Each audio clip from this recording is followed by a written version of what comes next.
सूरजमल अमर रहे। प्रदान करें हर्ष शिकारा जी, सोशल वर्कर ऑफ इंटरनेशनल अंतर्राष्ट्रीय समाजसेवी हर्ष शिकारा जी आए और अपने विचारों से इस जनता को लाभ प्रदान करें।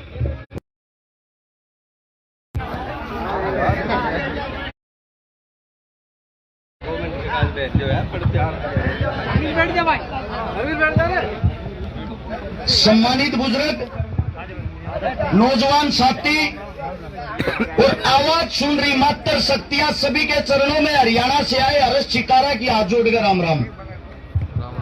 देखो, आज महाराजा साहब सूरजमल के जन्मोत्सव पर अगर उनके बारे में आप लोगों को कुछ पता ही नहीं होगा, अगर उनके कामों के बारे में आप लोग जानोगे नहीं, तो फिर क्या फायदा?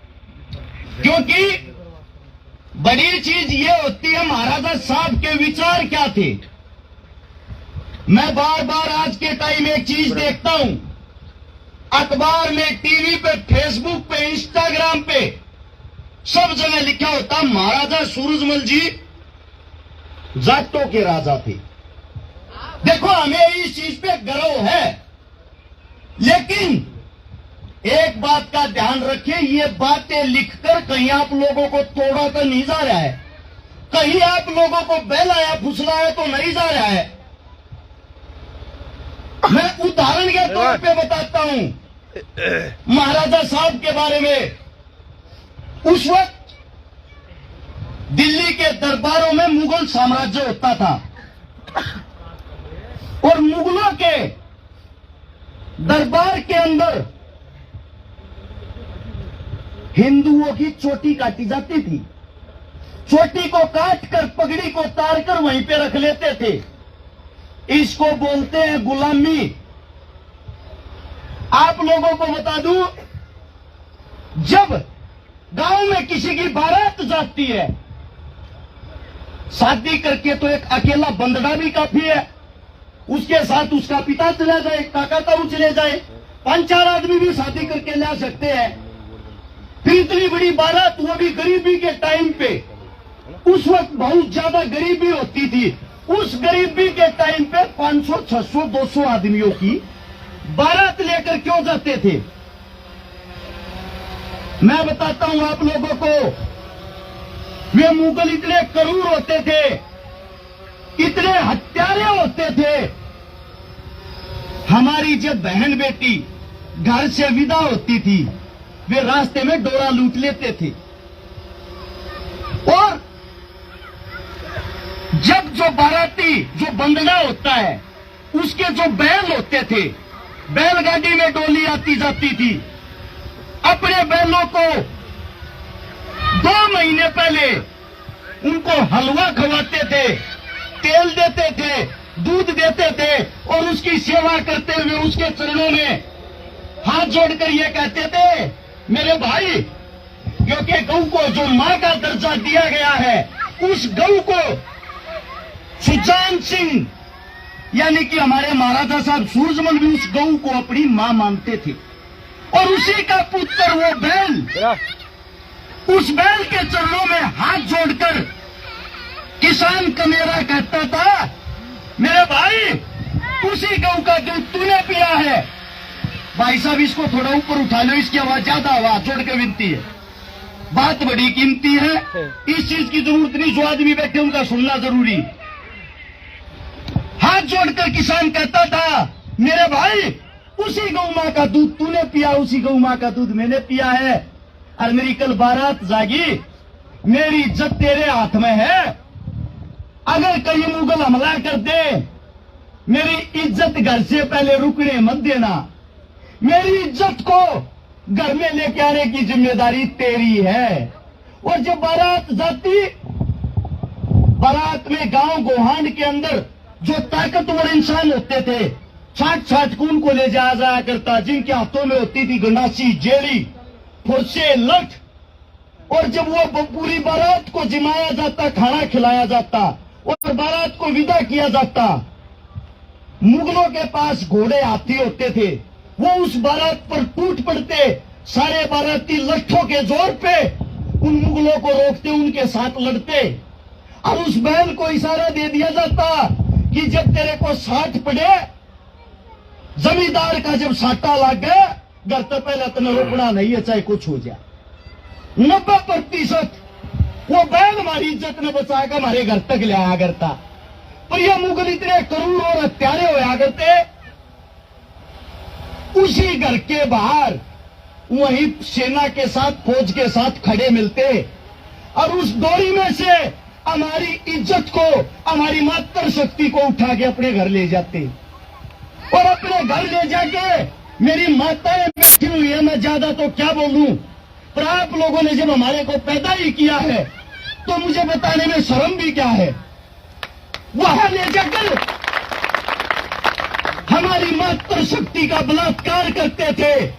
जब उनका मन भर जाता था, जब उनका मन भर जाता था, जब किसान को ये बोलते उठा ले जा अपनी औरत को। ये हालात है हमारे हिंदुस्तान के, और उस हिंदुस्तान में इस परंपरा को तोड़ने वाला, इस मुसीबत से निकलवाने वाला, इस हिंदू बहन बेटियों की इज्जत का रखवाला एक इंसान पैदा हुआ था, महाराजा सूरजमल। महाराजा सूरजमल, महाराजा सूरजमल। और बात थी दिल्ली के दरबारों की। उन्हीं दरबार में एक पंडित अपनी नौकरी करता था। पंडित मांस मीट नहीं खाता था, उसकी रोटी वो घर से लेके आता। एक दिन उसकी तबीयत खराब थी। तबीयत खराब होने के कारण उसकी बेटी, जिसका नाम था हरदोई, अपने पिता के लिए घर से रोटी लेके आ गई। उस शैतान मुगल की नजर गई, पंडित जी तूने बताया नहीं तेरी बेटी इतनी खूबसूरत है। पंडित जी या तो इसका हमारे साथ निकाह कर दे, वरना तेरे को, तेरे परिवार को यही मरवा दूंगा। पंडित जी मुसीबत में फंस गया, हाथ जोड़कर खड़ा हो गया। हे महाराज मैंने घर थी तजान दो, एक बार घर जाकर बतलान ते दो, जब तक कुछ बेरा दूंगा। पंडित जी रोता हुआ घर जाता है। पंडित को 1 हफ्ते का टाइम दे दिया, या तो हरदोई का डोरा दे देना, वरना अपनी और अपनी पत्नी की, अपने बच्चों की चिता का इंतजाम कर लेना। पंडित घर जाकर रोने लग रहा। पंडितानी बोली क्या बात तो बता। उसने जब ये बात बताई, मुगल के मन में ये आ गई कदे पंडित लड़की ने छुपा ना दे। मुगलों ने सेना भेज दी। जैसे ही सेना भेजी, सेना हरदोई को गिरफ्तार करके जेल में डाल देती है और उसको कोड़ों से पीटा जाता है। या तो मुगल धर्म अपना निकाह कर, वरना तेरी सजा यही रहेगी, तेरे को तड़पा तड़पा के मारेंगे। उस हरदोई ने वो धर्म नहीं अपनाया, अपना धर्म नहीं छोड़ा। वहीं पे हमारी मातृ शक्ति वाल्मीकि समाज की झाड़ू पोछे का काम करती थी। उसने बताई, ये बेटी रोए तो कुछ को न हो, जब इस धरती पर तेरी इज्जत को कोई बचा सकता है कि आदमी है, भरतपुर वाले महाराज के पास चली जा, उससे अलग तेरी इज्जत को बचाने के लिए यहां कोई नहीं आएगा। और उसने कहा मैं उसके पास कैसे जाऊं, मैं तो कैद हूं। उसने कहा तू अपनी मुसीबत अपनी चिट्ठी में लिख, तेरे घर तक उस बात को मैं पहुंचाऊंगी। रोती बिलखती अपने खून से वो हरदोई पत्र लिखती है महाराजा साहब को, मेरे साथ अन्याय हो रहा महाराजा साहब, मेरी इज्जत बचा लो। और उसके 2-4 आंसू उस चिट्ठी के अंदर टपक जाते हैं। और जब वे आंसू भरी चिट्ठी वो हमारी मातृ शक्ति उनके घर पहुंचा देती है, और उसकी पिंडतारी माता जी को भरतपुर का रास्ता बता देती है। सभा सजी हुई थी महाराजा सूरजमल जी की। बड़ी सभा में पंडितानी आगे रोने लगी। महाराजा साहब ने कहा सभा बाद में पहले इस पंडितानी का, इस मातृ शक्ति का क्या दुख है, इसका दुख सुना जाए। और रोते हुए कहती महाराजा साहब मेरी इज्जत आपके हाथ में है, मेरी इज्जत बचा लो। महाराजा साहब गुस्से में होता है। महाराजा साहब का सेनापति जो अपने धर्म के लिए जान निछावर कर गया, जिसका नाम था वीरपाल गुज्जर, उसको कहा जल्दी से दिल्ली के दरबारों में जा और इस चिट्ठी में लिख, या तो इज्जत के साथ, सम्मान के साथ हमारी बेटी को हमारे घर छोड़ के जाए, वरना युद्ध करने को तैयार रहे। जब वहां जाता है वीरपाल गुर्जर और वो चिट्ठी पढ़ते मुगल हंसन लग गए।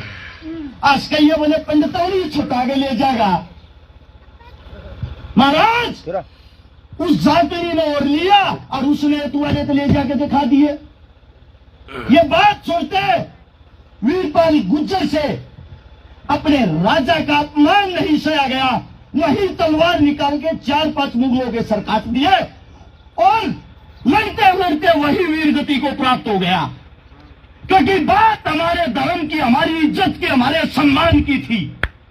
वीरपाल गुर्जर अमर रहे। यह बात जब महाराजा साहब को पता लगी, महाराजा साहब का खून खोल गया। मेरे वीरपाल गुर्जर को उसका बलिदान हो गया। तुरंत सेना निकालो, अभी चलो, हक की लड़ाई थी। और महारानी अपनी महारानी को बोला, साथ बैठो महारानी, मुगल क्या करे, उसी को लेके वापिस ले जाना हिम्मत है तो। महारानी को साथ लेके महाराजा सूरजमल, जिसको आज गुरुग्राम बोलते हैं, गुड़गामे का खुला इलाका था, वहां पहुंच गया और मुगलों को मेरा भेज दिया, हरा बाप आ रहा है, हिम्मत है तो लड़ाई करो। युद्ध होता है, युद्ध में गुस्से में ला ला के महाराजा सूरजमल की दोनों हाथों से तलवार चलाते हुए गाजर मूली की तरह मुगलों को काट देता है। मुगलों का राजा, उसको दिखाई दिया इसकी आंखों में खून है, तुम्हारे को सर्वनाश कर देगा। ये बड़े चालाक होते थे। महाराजा साहब के चरणों में लेट गया और महाराजा साहब ने गर्दन काटने के लिए जैसे ही तलवार गर्दन पे रखी, बोला महाराजा साहब तना तेरी गौ माता की सुन, मारा मत, एक बार इज्जत बकस दे, एक बार मेरी बात सुन ले। महाराजा साहब जितना सम्मान अपनी मां का करते थे, उतना ही सम्मान उस गौ मां का करते थे। महाराजा साहब ने गौ मां की सौगंध खाते हुए उनका गुस्सा ठंडा होया और बोला, इज्जत के साथ उस बेटी को लेके आ। उस बेटी को इज्जत के साथ लाया गया, दिल्ली के दरबारों से भरतपुर में जाकर उस बेटी का कन्यादान, उस बेटी की शादी उस महाराजा सूरजमल ने की। और एक आज का दिन है, आप सब लोग, मैं जाट, मैं ब्राह्मण, मैं गुज्जर, एक मां के होते हुए, इस हिंद के बेटे होते हुए हिंदू हिंदू आपस में लड़ रहा है। आप लोग आज महाराजा साहब का जन्म उत्सव मना रहे हो, अरे कम से कम उनसे सीख ले लो। हमारे बड़े बुजुर्गों ने कैसे आजादी दिलवाई है। हमारे बड़े बुजुर्ग एक दूसरे के लिए लड़ मर जाते थे। एक आज का समय है, अगर कोई जाट मुसीबत में है, गुज्जर पास से जा रहा है, ब्राह्मण पास से जा रहा है, ये कहेगा जाट है हमें क्या। कोई गुज्जर मुसीबत में है, पास से जाट ब्राह्मण जा रहा है, ये कहेगा हमें क्या। अरे मूर्खो, तुम एक मां के बेटे हो, इस हिंद मां के, जिससे हिंदुस्तान बनता है। कब तुम्हारे अंदर का वो जातिवाद का कीड़ा मरेगा। आज भी मैं देखता हूं एक इंसान आप लोगों के बीच में संघर्ष कर रहा है, उस संघर्ष की नूरत, उस संघर्ष का कोई नूर नैम सिंह फौजदार आपके बीच में बैठा है। जितनी मेरी उम्र हुई है उतने साल जूती तड़वाते नो लिए थारे मारे। दुख दर्द तकलीफ इस बात की आवे है, जब थारा आदमी मुसीबत में हो जाता मेरा ना क्यों भूल जाओ कि वो थारा अपना है। और जब उस इंसान का सर्वनाश हो जाए है, वो इंसान थक के बैठ जाए, तब आप लोगों के पास सिर्फ बातें रह जाती है, आदमी बहुत अच्छा था पर पता ना क्या हो गया। मैं ये कहता हूं ऐसा ऐसा मौका छोड़ना नहीं चाहिए। ये वही इंसान है जिससे सीखकर मेरे को शिक्षा दी थी। मैंने मेरे अंकल जी को, जिनको मैं पिता के समान मानता हूं, इनसे सीखकर हिंदुस्तान के कोने कोने में 250 उन बेटियों की शादी करवा दी जिनका भाई नहीं था, बाप नहीं था, मां नहीं थी। इन्हीं से सीखकर 1400 वे परिवार बसा दिए जिनके घर में पीने के लिए पानी का मटका तक नहीं था। 27.5 करोड़ रुपए की लोगों की मदद कर दी। आज के टाइम कोई नेता मंत्री नहीं करता। और वो जो मदद की है सिर्फ एक फोन से मेरे भाईचारा जोड़ा है सबका सबके साथ। मैं आप लोगों की तरह जैसे आप लोग बटे हुए हो, बांटने के लिए नहीं आया हूं, मैं जोड़ने के लिए आया हूं। मैं ये चाहता हूं अगर आप लोगों के बीच में कोई भेदभाव हो उसको बुला दो, उसको बुला दो। पूरा हिंदुस्तान महाराजा साहब का होता अगर पैर खींचने वाले अपने ना होते। वही हालात आज है। अरे कम से कम उस समय तो नहीं जाग पाए, आज तो जाग जाओ। आज तो अपने बच्चों का मान सम्मान कर लो। जो आपका बच्चा ऊंचाई पे चढ़ रहा है उसको सारा बन के ऊपर चढ़ने दो। 100% वो आपको भी ऊपर लेके जाएगा। और वैसे भी एक कहावत है, अपना मारा छा में गिरे। कम से कम सारे अजमा लिए, एक बार ऐसे आदमी के गल भी लाग लो। छा में गिर देगा तुमने, सारा सुकून तो जो मारा अपना था। मेरे मुख से कोई गलत बात निकल गई हो, मैं अपनी वाणी को विराम देता हूं। आपका बच्चा हूं, आपका बेटा हूं, अपना बच्चा समझ के मुझे माफ कर देना। और एक बार महाराजा साहब का मैं बोलूंगा महाराजा सूरजमल, आप बोलोगे अमर रहे। एक ही सुर में मैं देखता हूं मेरी माताओं में ज्यादा शक्ति है आप लोगों में। महाराजा सूरजमल अमर रहे, महाराजा सूरजमल अमर रहे। धन्यवाद आप सबका। राम राम जय हिंद।